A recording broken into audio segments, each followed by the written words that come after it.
Hello and welcome to Ghagpar MD. I'm Dr. Anise Ghagpar and I am back this week with a very special guest, one of my good friends, Tony Wynn. Now you met him last week when we talked about lessons learned from the story of his mom who was diagnosed with stage 4 ovarian cancer.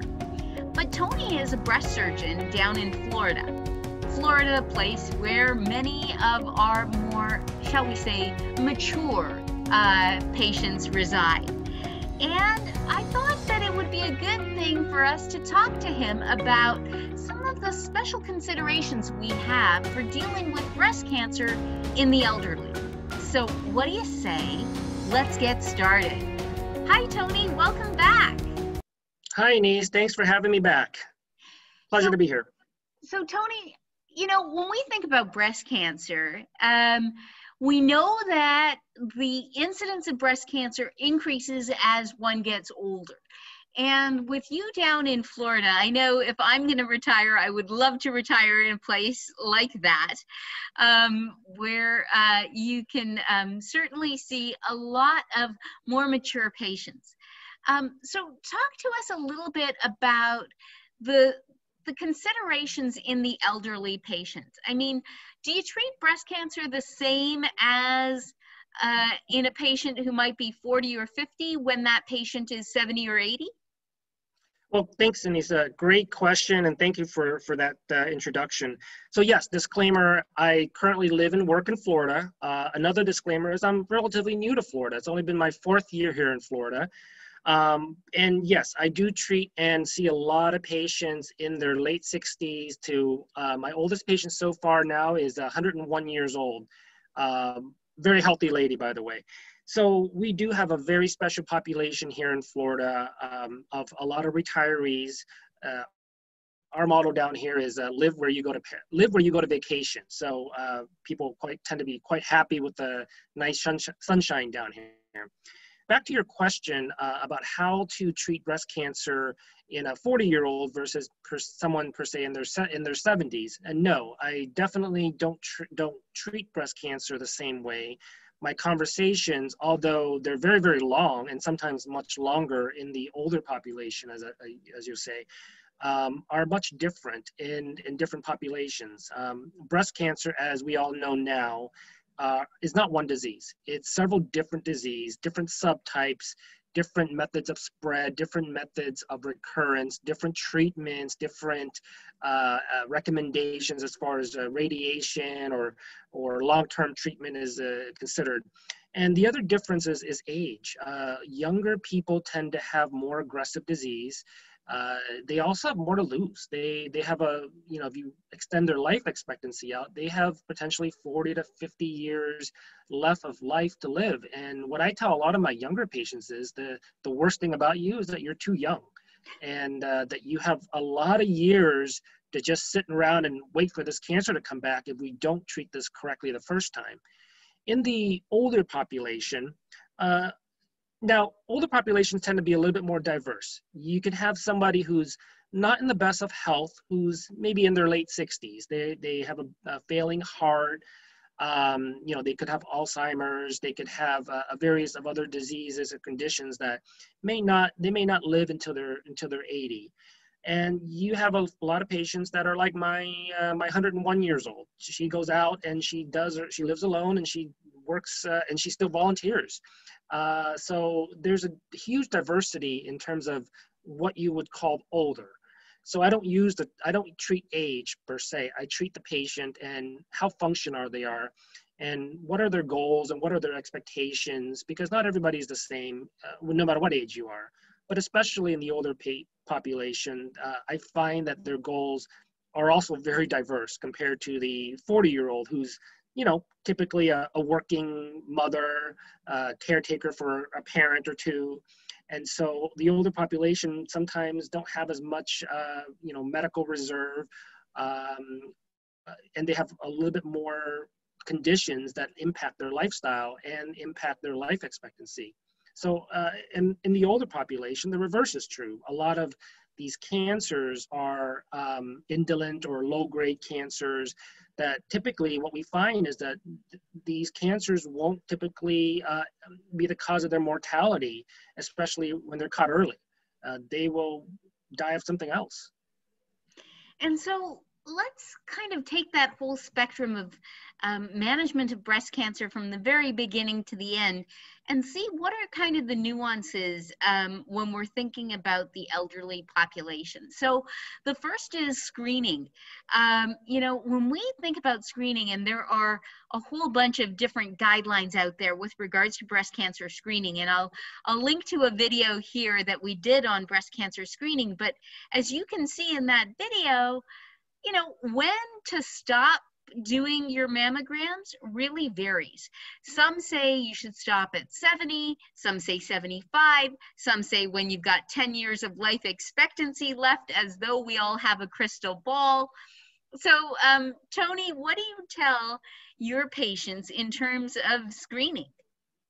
Gosh, that's a very hard question, a very complex one. We could talk for hours and hours about when to stop screening, because it's not just a scientific question, it's a personal question, it's a social question. What I talk to patients, and it's oftentimes a 20 to 30 minute discussion about what's the benefits of screening, some of the data behind it, and when should they stop. Some patients want to get screened until they can no longer go get screening. Some patients really have the mentality of, look, I don't really want anything done to me, even if I find something. So I'm going to stop screening. And I think that's a fair answer. Totally. I typically still use if you seem healthy and feel healthy, and we kind of both feel like you got 10 more years in you, I think it's reasonable to use that criteria, because that's something that patients can relate to. Again, if I tell a 70-year-old patient who's extremely healthy, still runs her business, still plays golf, still travels, that, yeah, we're going to stop screening because, if we find something, we're not going to treat it. That doesn't make any sense to her. And similarly, if you tell a patient that doesn't want anything done to her because she has advanced Alzheimer's at the age of 70, to continue screening, that doesn't also make sense either. So I think it's a very personal decision and involves a complex discussion. And oftentimes us doctors are very, very busy, and we just don't have that time in us to have that complex discussion. And that discussion should happen probably every year, just to revisit the goals and health of that patient. Yeah, I agree. I take the same approach. If you are healthy enough, no matter what your age, that, if you find a little pre-cancer and you will want something done about it because you've got the rest of your life to live, then absolutely get screened. But even if you're younger, if you've got so many other medical or other comorbidities that, finding a little cancer would be the least of your worries and you wouldn't want to pursue any treatment of that, then why bother opening Pandora's box? So right, I am right there with you. So then the next question is, what about surgery? So surgery, I always break it into two kind of buckets. There's the surgery for the breast cancer in the breast itself, and then there's the surgery for the lymph nodes. And, historically, the kind of cookie cutter answer is, well, we need to do something in the breast, either a lumpectomy or a mastectomy, and we need to check the lymph nodes. Is that the standard that you apply to all of your elderly patients, or is there some nuance that you apply there as well? Great question again, and definitely it's a personal and long and difficult discussion with a lot of my elderly patients. I always say that it's actually quicker to have a breast cancer talk with your younger patients or with your middle-aged patients than with an elderly patient, because we know the standard of care of breast cancer therapy, surgery and chemo and radiation. And so that's really the majority of my talk to your younger patient.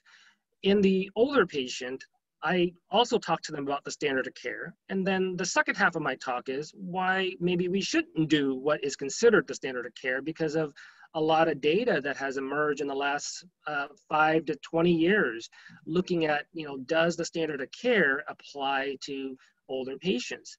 And so, much as you said, we deal with the breast cancer and we check the lymph nodes due to staging and local regional control to reduce the recurrences in that area.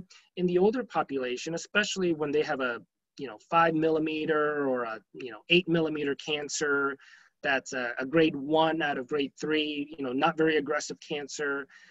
These are the patients that I really have a difficult time with sometimes, because I tell them, look, this is the standard of care for probably 100 years. We were taking off the entire breast, take off all your lymph nodes, give you really bad lymphedema and pain in the arm. And only recently did we find that we didn't have to do as much of those, even in the younger population. And then in the older population, a lot of us still treat the same way as we would treat a 50-year-old. And is that the right thing to do? Because now we have ample evidence to kind of risk stratify people, meaning that we can sort of predict who needs it and who doesn't need it. And every therapeutics has its risks and side effects, right? Surgery has pain, bleeding, infections, scar tissue issues, and radiation has a whole host of side effects. A lot of them are manageable, but again, if you didn't need it, the side effects are unwanted.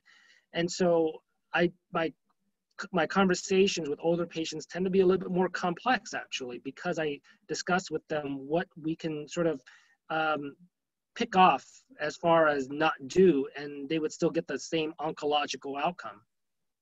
Yeah. So it's so interesting, because in 2016, the Society of Surgical Oncology, the SSO, put out a Choosing Wisely guideline that said that, sentinel lymph node biopsy, or checking those lymph nodes, is not something that should be routine in patients over the age of 70 who have otherwise, hormone receptor positive early breast cancers. My sense is, though, that many of us still do the sentinel node biopsy, much because of what you were saying earlier, which is these patients are otherwise really healthy. And there is this general sense that 70 today is not what 70 used to be. And so I'm always interested in kind of that variation, as well as the fact that sometimes the medical oncologists and the radiation oncologists want that information too, but you're quite right. There may not be a whole lot of data that it really is going to impact their care. So what do you do after that? I mean, are your patients who are older than 70, in terms of medical management, how do your medical oncologists kind of approach the whole scenario of chemotherapy in the elderly? Yeah, so, I think you've hit the nail on the head on several of those points. One of the things that is difficult sometimes for us surgeons and doctors to do with new data is we can be uncomfortable accepting of a recommendation or new data to not do something we're used to doing. Mm-hmm. As much as I hate to say it, sometimes a hammer likes to hit a nail, right? And so we do this for many of our patients for a number of years. And then, after reviewing some of the data, a lot of the expert societies got together, and like you said, the Choosing Wisely campaign came together and looked at that and did that recommendation. And so it still is uncomfortable for doctors to say, well, I'm going to treat you differently because you just hit 70. And that's just where the recommendations tell me to do. Also, things like sentinel lymph node biopsy has long considered been not as morbid. It's not of a big surgery. It's just a little incision. We take out a couple lymph nodes. We get more information. And so a couple of factors, I think, still lead a lot of us doctors, surgeons, breast surgeons even, into still doing them despite lack of evidence that they benefit these patients. As far as the medical oncology and radiation oncology, well, yeah, I think you can always get more information, but will that more information lead to better survival, better or lower rates of recurrence? And in a lot of this, we just don't have the data. One thing I will say though, we kind of left out is that a lot of the clinical trials that looked at some of the benefit of these surgeries, older patients are not well represented in these trials. And so, we need to have a lot more trials looking at specifically the age groups that we're treating, not just the age, but their health, their comorbidity score, what has benefit, and we need to better decide which patients we will offer these so-called less morbid surgeries for them. And so I think, in a cancer group, whether you're at a large academic center or a small medical group or a solo practitioner who partners up with another doctor down the line, you got to come together and review the data and create a working algorithm to somehow apply to a large number of your patients, a large population of your patients, so you could have a cohesive discussion where you're not saying one thing, the medical oncologist is saying something different, and the radiation oncologist is saying something very different. And so that confuses patients and referring doctors quite a bit. And so a lot of old habits sort of need to die out, and a lot of new adoption strategies need to happen, and that part is coming together and discussing it as a team to have a little bit more unified message. Yeah, I think that's so critical in this whole multidisciplinary era of really thinking about how do we manage patients and coming together and kind of having some general rubrics of how we approach these issues, albeit that they can always be tweaked to an individual patient. So in terms of medical oncology, many patients, as you pointed out, in this older population are hormone receptor positive, and we know that they benefit from endocrine therapy. How often do the medical oncologists at your institution use other genomic tests, particularly in the elderly, to decide whether or not chemotherapy is of benefit? Or do they kind of say, look, you're 70 years of age or greater, you've got a tumor that's hormone receptor positive. I don't really think that even if you had a high recurrence score, for example, and for those who don't know what a recurrence score is, I'll link you to a video where we talked to Lajos Pustai about management of early breast cancer here.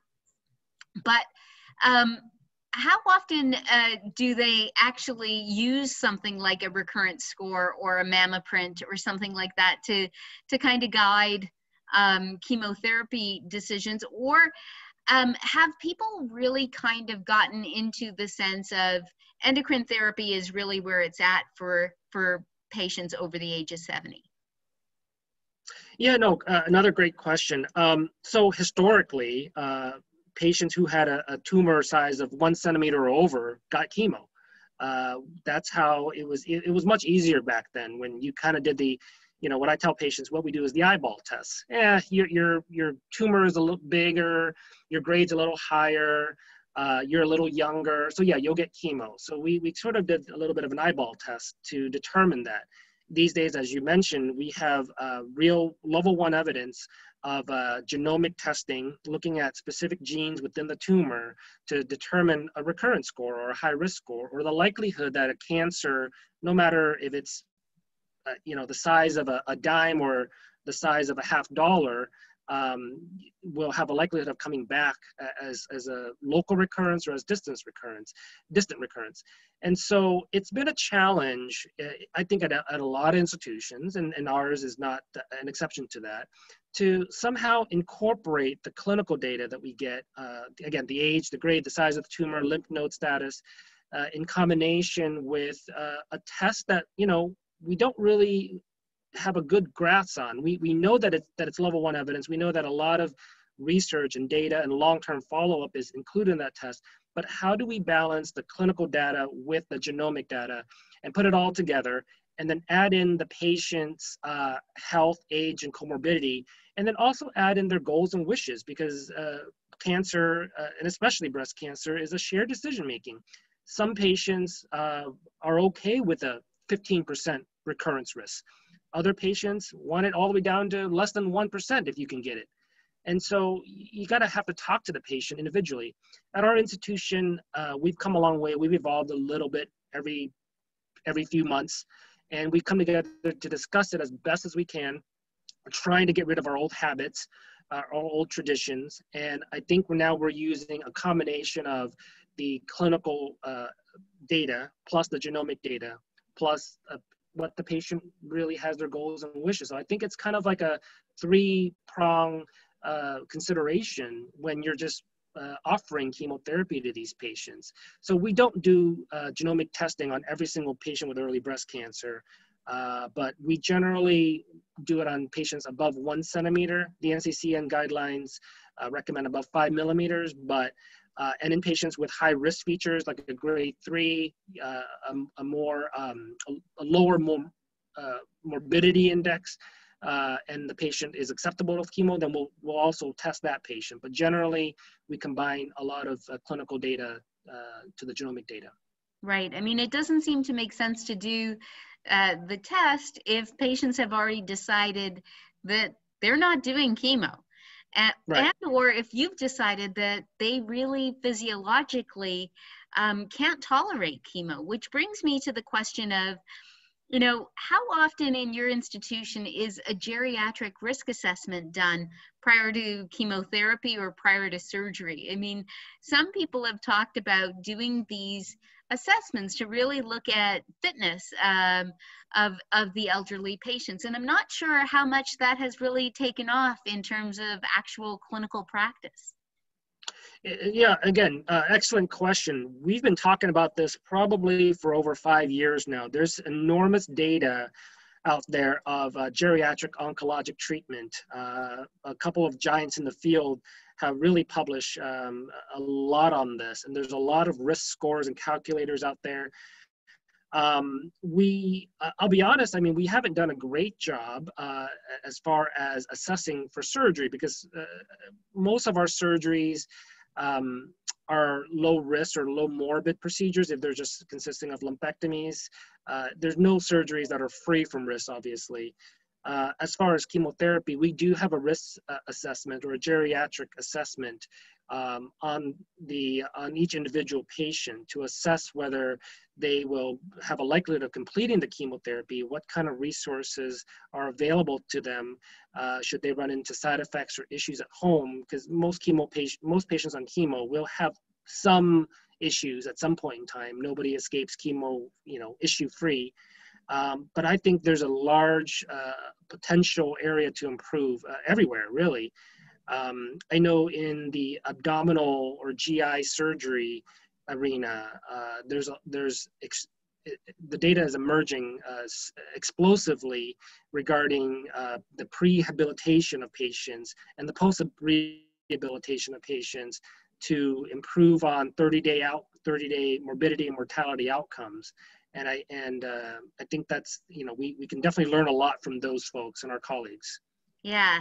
And I think really taking the whole patient situation into account, their home situation, their social situation, really does make a difference. And finally, the last kind of element is radiation, where we actually do have a couple of trials that have looked at radiation therapy in the elderly. How much has your institution really adopted those data? And don't worry, everyone, I'll leave you the links to the trials in the box below. Yeah, no, again, this is what makes breast surgery discussions fun to some extent, and also very complex when you're talking to specific patient populations, such as the older population, and trying to discuss whether radiation treatment, which is still the standard of care in your average breast cancer patients undergoing a lumpectomy, and whether we should omit radiation treatments based on their age and their size of their tumor and so on and so forth. And so our institution really adopted the Choosing Wisely campaign aggressively, because we have such a huge population here of older patients. A majority of our patients are older than 70. And so we had to, out of public responsibility, look at the data aggressively and look at, where and how they can apply to our patients. As you mentioned, there is level 1 evidence, and maybe a little older evidence, but level 1 evidence nonetheless from trials such as the CALGB 9343 and the Prime 2 trials. These are randomized patients, whether or not they had axillary surgery for early stage breast cancer, and the early category is a little bit different, depends on how you categorize it, but less than 2 or 3 centimeters or grade 1 or grade 2. And this is what the majority of our older population patients are diagnosed with. They're not diagnosed necessarily with, the majority of them are not diagnosed with metastatic cancer or advanced cancer. The vast majority are diagnosed with earlier stage 1 breast cancer. So we do apply the omission of radiation to a large majority of these patients. And there is some benefit for the radiation. It's a lower recurrence in 10 years. But what I tell patients is, even in 10 years, you're at 90% chance of not getting a cancer back, even if we don't do radiation on you. So, a lot of patients opt to not have radiation because radiation can have certain side effects as well. Yeah. And so my last question is, it sounds like the approach really in the elderly is really very tailored and moving towards less and less aggressive therapy, in part because they tend to have more indolent disease. They have a shorter number of years of life left, and there's toxicity associated with therapy. So my final question is, when we talk about this, quote, de-escalation of therapy, how responsive do you find patients are? Are patients like, woohoo, less therapy? Or does it give them a little bit of trepidation about, like, why are you treating me with less aggressively than you would if I was 30 years younger? Well, absolutely. And the answer is both of those. You have your mixture of patients, right? No patients are the same. Some patients come in and they say, look, I'm 84. Do the very least possible to me. Or I'm 84, don't do anything to me. Or I'm 90, take that cancer out. So again, a lot of it is talking with your patients, finding out their goals and wishes, having that in-depth and complex discussion with them.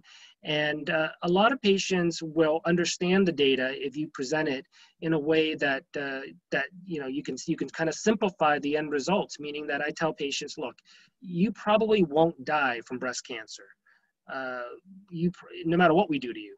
So it depends on whether you have a lot of anxiety about that 2 to 10% risk of having the cancer come back.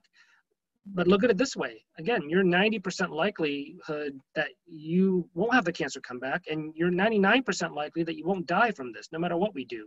So it depends on how you explain it to them. And I find that patients are so diverse that I can't give a one-word or one-sentence answer, because every patient is a new journey for me. And I take the initial time to figure out what they want and what sparks them, what motivates them, what their long-term outlook is, and again, what their overall health status is, and what kind of support they have at home. Yeah, I think that's so right. I think every patient is their own unique individual, and together with their doctor are going to decide what's best for them, hopefully in keeping in mind all of the latest evidence that comes out all the time. Tony, thank you so much for being my guest here today on Ghagpar MD. I hope all of you learned something new about treatment of breast cancer in the elderly. I hope you found this video helpful, and I hope that you will like, share, and subscribe. If there are other topics that you would like covered, please let us know. We would be happy to oblige. Until next week, this is Dr. Anish Ghagpar wishing you all a safe and healthy week.